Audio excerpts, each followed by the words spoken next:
എല്ലാവർക്കും നമസ്കാരം. എല്ലാവരും സുഖമായിരിക്കുന്നു എന്ന് കരുതുന്നു. മസാലപ്പൊടിയോ മുളക് പൊടിയോ ഒന്നും ചേർക്കാതെ വളരെ രുചികരമായി തയ്യാറാക്കിയെടുത്ത ഉരുളൻകിഴങ്ങ് കൊണ്ടുള്ള കറിയാണ് ഇന്നത്തെ റെസിപ്പി.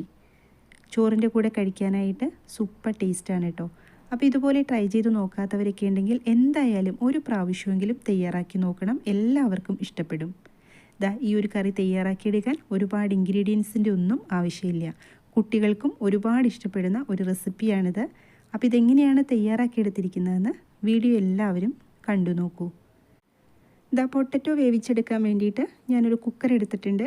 അപ്പോൾ കുക്കറിനകത്താണ് വേവിച്ചെടുക്കുന്നത്. പൊട്ടറ്റോ നമുക്ക് രണ്ട് രീതിയിൽ വേവിച്ചെടുക്കാം കേട്ടോ. ഇതുപോലെ തന്നെ അങ്ങ് ഇട്ട് കൊടുത്തിട്ട് വേവിച്ചെടുക്കാം, അല്ലെങ്കിൽ ഇതിൻ്റെ ആ ഒരു തൊലിയൊക്കെ കളഞ്ഞിട്ട് നമുക്ക് വേവിച്ചെടുക്കാം. ഇങ്ങനെ ഇട്ട് കൊടുത്തിട്ട് വേവിച്ചെടുക്കുക വെച്ചാൽ കുറച്ച് സമയം നമുക്ക് ലാഭിക്കാം. ഇനി ഇത് വേവാൻ ആവശ്യമായിട്ടുള്ള വെള്ളം ഒഴിച്ചു കൊടുക്കുക. ഇതെല്ലാവർക്കും അറിയാവുന്ന കാര്യമാണ്, എല്ലാവരും ഇങ്ങനെ വേവിച്ചെടുക്കാറുള്ളതുമാണല്ലേ. ഇനി നമ്മൾക്കിതാ ഇതൊന്ന് അടച്ചു വെച്ച് കൊടുക്കണം. അപ്പോൾ ഒരുപാട് സമയമൊന്നും എടുക്കില്ല. ഒരു 3-4 വിസിൽ കേൾക്കുമ്പോഴേക്കും നമുക്ക് ഇത് വെന്ത് കിട്ടും. അപ്പോൾ ഞാനിതൊന്ന് വേവിച്ചെടുത്തുകൊണ്ട് വരാം.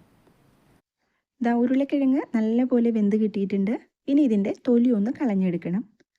അപ്പോൾ നിങ്ങൾക്ക് എത്രയാണ് കറി തയ്യാറാക്കേണ്ടത് അതനുസരിച്ച് ഉരുളക്കിഴങ്ങിൻ്റെ അളവ് കൂട്ടിയും കുറച്ചൊക്കെ എടുക്കണം കേട്ടോ.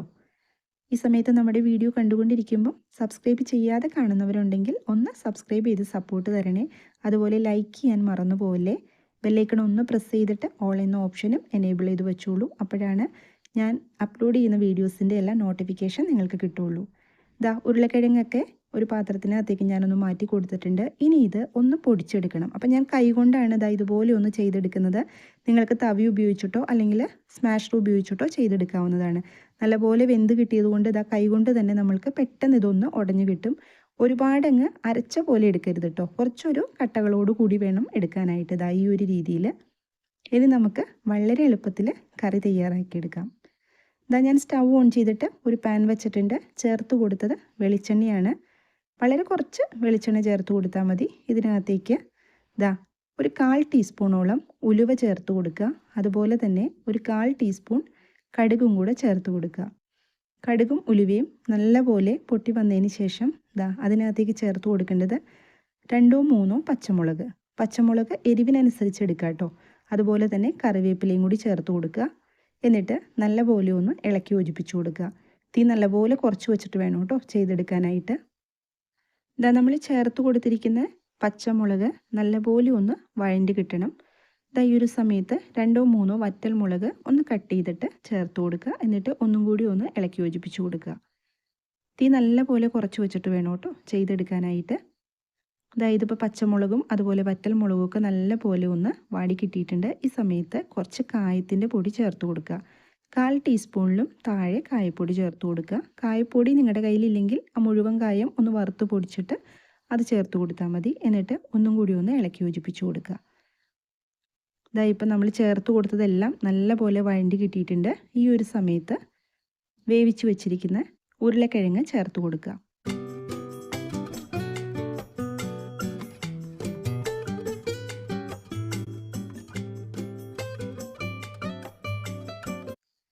ഉരുളക്കിഴങ്ങിലേക്ക് ഞാൻ കുറച്ച് ഉപ്പ് ചേർത്ത് കൊടുത്തിട്ടുണ്ടായിരുന്നു. നമ്മുടെ വീഡിയോയിൽ അത് വന്നില്ല കേട്ടോ. ഒന്ന് ഇളക്കി യോജിപ്പിച്ച് കൊടുക്കുക.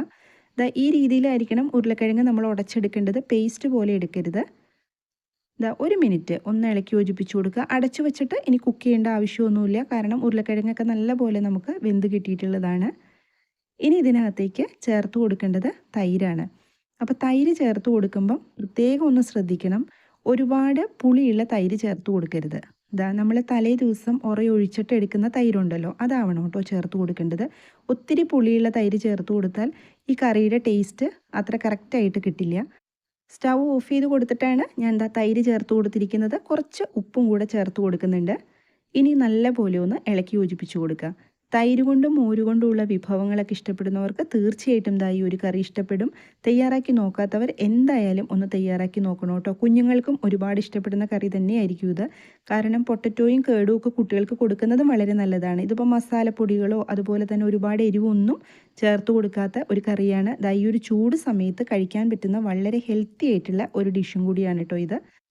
അതുമാത്രമല്ല വളരെ ഈസി ആയിട്ട് നമുക്കിത് ഈ ഒരു കറി തയ്യാറാക്കി എടുക്കുകയും ചെയ്യാം. തയ്യാറാക്കി നോക്കൂ കേട്ടോ. തയ്യാറാക്കി നോക്കിയിട്ട് ഫീഡ്ബാക്ക് കമൻറ്റ് ബോക്സിൽ പറയണേ. അപ്പോൾ ഇന്നത്തെ റെസിപ്പി എല്ലാവർക്കും ഇഷ്ടമായി എന്ന് കരുതുന്നു. സബ്സ്ക്രൈബ് ചെയ്യാനും ലൈക്ക് ചെയ്യാനും ഒന്നും ആരും മറന്നു പോവല്ലേ. മറ്റൊരു റെസിപ്പിയുമായിട്ട് വീണ്ടും കാണാം. എല്ലാവരും സന്തോഷമായിട്ടിരിക്കുക. താങ്ക്